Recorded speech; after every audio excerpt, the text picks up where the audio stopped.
20 years have passed. A new hero arrives with the power.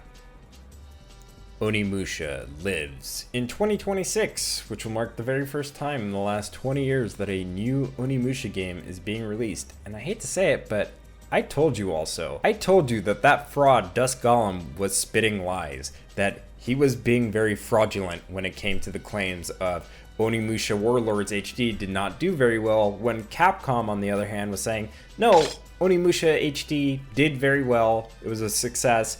We hope to see continued fan support with Onimusha as a franchise. And over the years, we had the Onimusha Teppen crossover.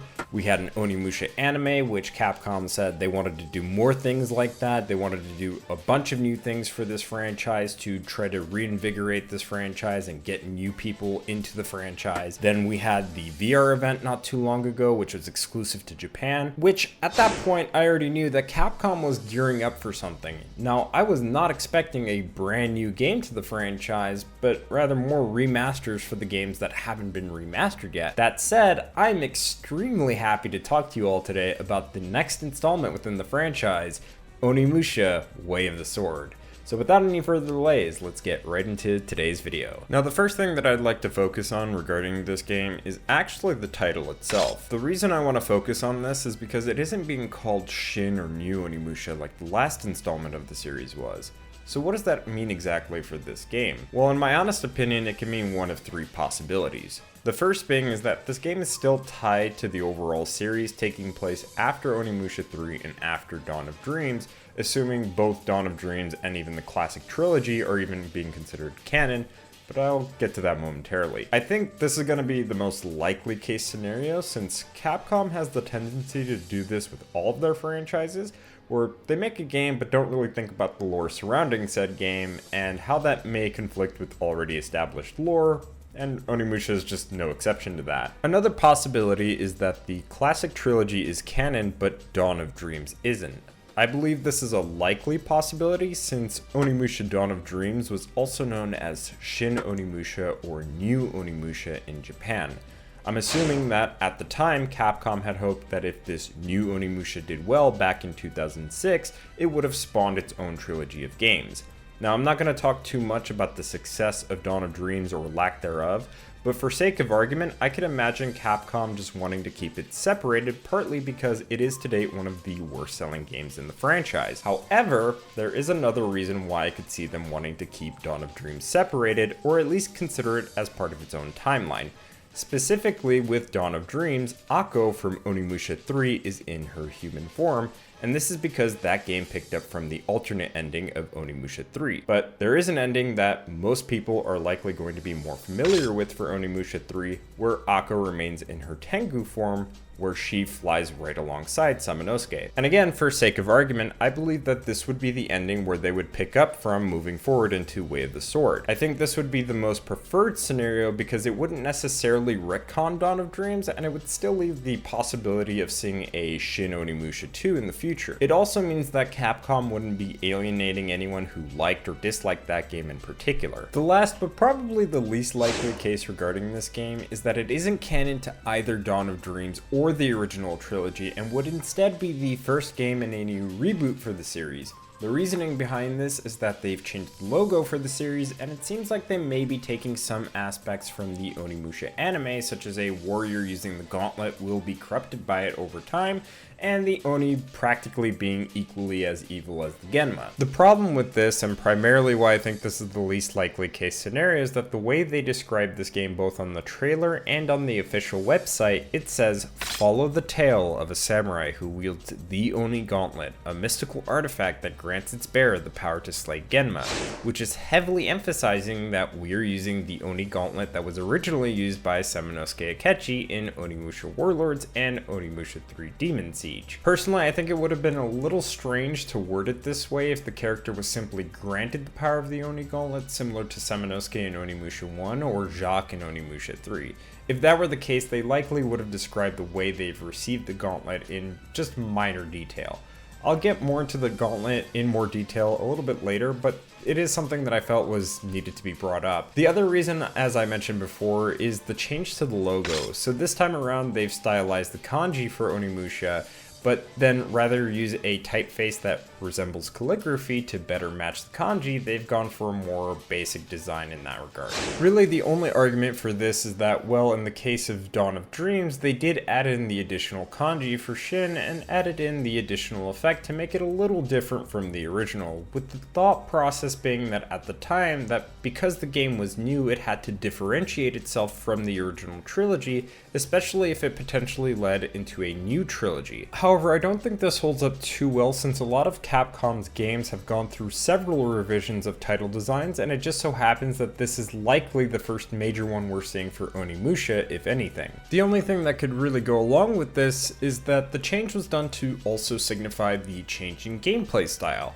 We'll touch on the brief glimpses of gameplay that's shown in the trailer in just a moment, but all things considered, it doesn't look like it's going with the Dawn of Dreams style of gameplay per se, instead opting for something a little more akin to more recent games like Ghost of Tsushima, Rise of the Ronin, and the Nioh series, but also in a way it is sort of returning to form by focusing on the horror elements that were mostly present in the original Onimusha. That all said, I don't think there's much else I could say regarding the logo change, so let's get right into the actual trailer itself. We open up with various shots of Edo period Kyoto, which seems very lifeless and eerie, along with several red demon souls floating around. Red souls, for those that have never played Onimusha before, are the ones that are used to upgrade your equipment. I really do like the redesign for these souls in the game because in my opinion they look much better visually compared to the old ones. Now, since we are on the subject of souls, I am curious about a few things regarding them. The first being regarding the size of the souls. What I mean is, in previous entries, small souls would simply look like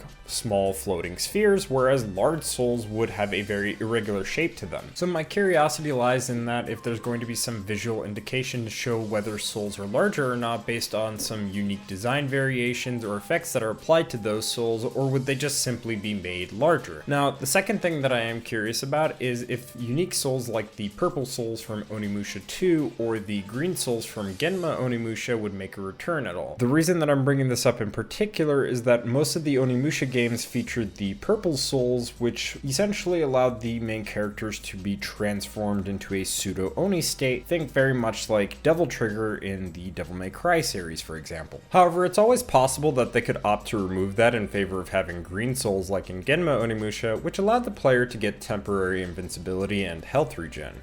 Or what they could do is introduce a more customizable system that allows you to pick the kind of temporary buffs that suit your playstyle, and that could possibly change the color of the souls. Maybe a buff to speed and Esens would be a bluish green soul, an increase to attack power and charge attacks, if those are even in this game, could be done with orange colored souls, and then buffs that I mentioned before from the purple and green souls could also return if you choose those particular buffs. Although the colors aren't really mandatory if they say, for example, just let you customize those kinds of buffs you receive from the upgrade menu. Really, it's just a visual indicator, if anything. Now in the trailer, we don't see any other soul colors besides the yellow souls, which for those that aren't aware are used to heal the character. No sight of blue souls, unfortunately, but they'll likely look fairly similar to the red and yellow ones, so this is where we're going to have to wait for more information as time goes on, but I'm really curious to see if they're planning on changing any previously established mechanics, or even changing the overall value of how much an individual soul is worth based on the size, for instance. Anyway, we see another shot of the temple, and suddenly an Oni Gauntlet is being used to absorb the souls. Two things that I'd like to focus on regarding the Gauntlet. One is that if this is Samanosuke's Gauntlet, it's been heavily redesigned under Capcom's RE engine, possibly the upgraded REX engine. It hasn't been specified just yet, but regardless, this is not the first time we've seen something like this happen with Capcom. A perfect example is with Devil May Cry 5. There were a handful of returning weapons, for instance, some of which they had been using PS2 models for several years, and they decided to just completely redesign them to have higher quality models that fit the rest of the game. So I believe that's essentially what we're seeing here, is that it's still the same gauntlet that Samanosuke used since Onimusha Warlords, just updated for a modern engine. Although I do have one minor critique, unless this is going to get addressed in the story somehow, and that's the color of the gauntlet. Now, going back to where this game could possibly be set within the series timeline, there is a possibility that it's directly after Dawn of Dreams, since that game was set at the tail end of the Sengoku era, and Way of the Sword will be in the early Edo period. However, there is a bit of a problem here as well. In both endings of 3 and Dawn of Dreams, Samanosuke sets off on a journey to seal away the gauntlet, which evidently hasn't panned out so well. In either case, if Dawn of Dreams is considered to be canon, the reasoning behind it is explained that most of the power is lost after sealing Nobunaga's soul away in 3 and aging Samanosuke shortly thereafter. Now, despite this happening, they reverted the gauntlet back to the original color of gold as opposed to the black and red that it was at the end of 3. If Dawn of Dreams, however, isn't considered to be canon and Way of the Sword picks up from 3 directly, well, there's at least one way that could justify the color change. The reason being is that at the beginning of 3, when Samanosuke is sent into 2004 Paris, France, the gauntlet itself loses its power and reverts back to its original state. So there's a possibility that Samanosuke did end up sealing the gauntlet away, and over the course of time it naturally lost its power, reverting back to this gold coloration that we see in the trailer. I think this is likely going to be the case since it's a little hard to tell, but it looks like the gauntlet is at its level 2 form, and that could possibly mean that we'll be seeing weapon and equipment transformations return, which I'm really excited about. Also, one last thing that I want to bring up about the gauntlet for now is that I do like that you can see that the orb within the gauntlet is dilating whenever you absorb souls. I think that's a neat little attention to detail that they've added to the redesign. Now, I do want to talk about this character that we're seeing within the trailer. I did see that some people mentioned that they think this is Samanosuke because they can see that the character is wearing a little bit of red within the trailer, but I don't personally think that this is Samanosuke. For starters, this game is taking place within the Edo period. It's likely that Samanosuke would be dead at this point, and this is regardless if we're talking about what is or isn't canon, but more so from a historical standpoint. We currently don't know exactly what year this game takes place in, which would be at least a better indicator to know what happened with Samanosuke, considering that at least in Dawn of Dreams, he took on the alias of Tenkai, a famous Buddhist monk. Now, the real-life figure lived until November 13th, 1643. Again, regardless of how things go with what is or isn't canon, I think Capcom will likely still have Samanosuke become Tenkai. However, I highly doubt that he'll be a playable character because, as mentioned before, he'd likely be dead or at the very least very old. I don't want to focus too much on the lore aspect because it's still too early to tell, but for sake of argument, I wanted to throw that out there considering that when this game takes place, which is during the early Edo period, and it's likely that we're looking at anywhere between 1603 to 1650 just based off of what we know. So who do I think this character likely is? Well, I think we're looking at another iteration of Miyamoto Musashi for the first time in a mainline Onimusha game. The time period, in my opinion, matches well with this theory, and another reason is actually just looking at the small bits of gameplay we get in the trailer. You can see these unique Isen takedowns, which had the character utilizing a second sword. In previous Onimusha games, the main characters generally did not wear 2 swords, and even when they did, they weren't ever seen really using the second human-made sword in either gameplay or cutscene. And while you could make the argument that Samanosuke or Soki did both in gameplay and cutscenes, these were specifically Oni weapons, so it's different from what we've seen in the past in this case. Another reason as to why I think this could be Musashi is the way that the character is dressed, since you can see that his clothes seem to be tattered, worn, and generally old looking. It gives the impression that this is at the very least a wandering swordsman, which despite Capcom describing the character as a samurai, we are most likely looking at a Ronin, which is what Musashi essentially was, a masterless samurai. But I think the biggest reason why is because of the anime, not because of any success the show itself may or may not have had, but more so because Musashi as a character is still somewhat fresh in people's mind if the anime itself was their first experience with this franchise. It's similar to what I said in my previous video about Onimusha VR Shadow Team. Even though that game was part of a limited time event, the idea was to get those newcomers to try out the latest entry within the series, and and so I think this could be a similar way to entice anyone who might have checked out the anime. Of course, they could do something completely different this time around and just decide to make an original character that's not based on a historical figure, but that's really only been done in Onimusha Tactics. Though considering that even the anime had a main character based on someone from history, I have no doubt that it'll likely be the case with Way of the Sword. Anyway, I think it'll be fascinating to see where this goes, because I've mentioned in previous videos that I've always felt that Musashi would be a perfect fit for this franchise as a main character for one of the games. And if my speculation turns out to be true with this one, I just hope that they can do it justice, because I've imagined for years how they can make a really cool game based around him, especially if the theming is around the Book of Five Rings. Moving on from the character and their design, I did want to take a moment to focus on the Genma designs for this game. We got our first look at some of the new Genma foot soldiers, although these look vastly different from the ones that we've seen throughout the series. The key thing to note is that they now have more organic looking clothing, a singular eye, and the Uchikatana also is covered in this organic material. I'm not sure if these are actually the same enemies that I think they are, and it's primarily because of the game's description. Fight through bloodbaths of intense swordplay action, explore the historic Japanese capital of Edo-era Kyoto twisted by malevolent clouds of malice, with every stage cloaked in mystery, danger, and intrigue. Battle against monstrosities from the underworld known as Genma in a tale of dark fantasy.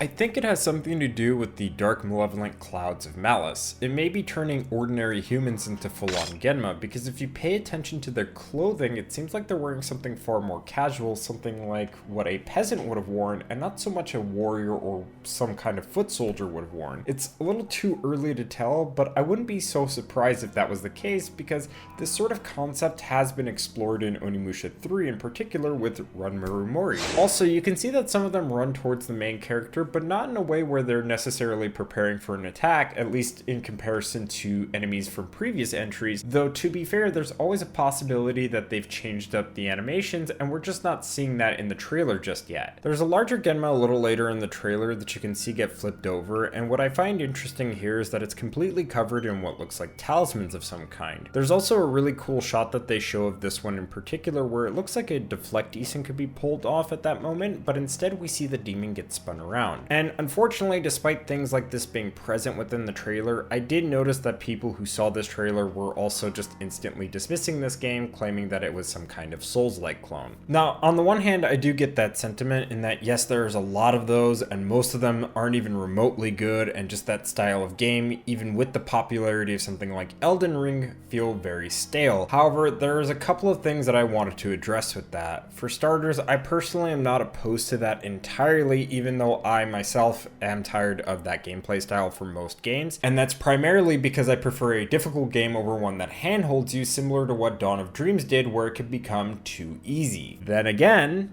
we've only barely seen actual gameplay, and I think it's a little too soon to judge, but from what I can tell, in this case, we're not seeing loot being dropped from enemies, only souls, and although items dropping from enemies wouldn't be new because it's been done since Onimusha 2, really more so than anything, I can maybe see the combat at most taking some influence from games like Nioh, Rise of the Ronin, and Ghost of Tsushima, but again, that's a bit of a stretch because we've only barely seen actual gameplay and it's really too early to tell. Based on what we're seeing in the trailer here, I personally think that Capcom is taking elements of what works well in the classic Onimusha series while blending it in with what works in more modern samurai games, on top of some new and original ideas being thrown into the mix in order to make a more modern and unique experience for a new Onimusha game like this. And in my personal opinion, as much as this pains me to say it, as someone who enjoys fixed camera angled Onimusha games, I think this makes the most sense, and I think this is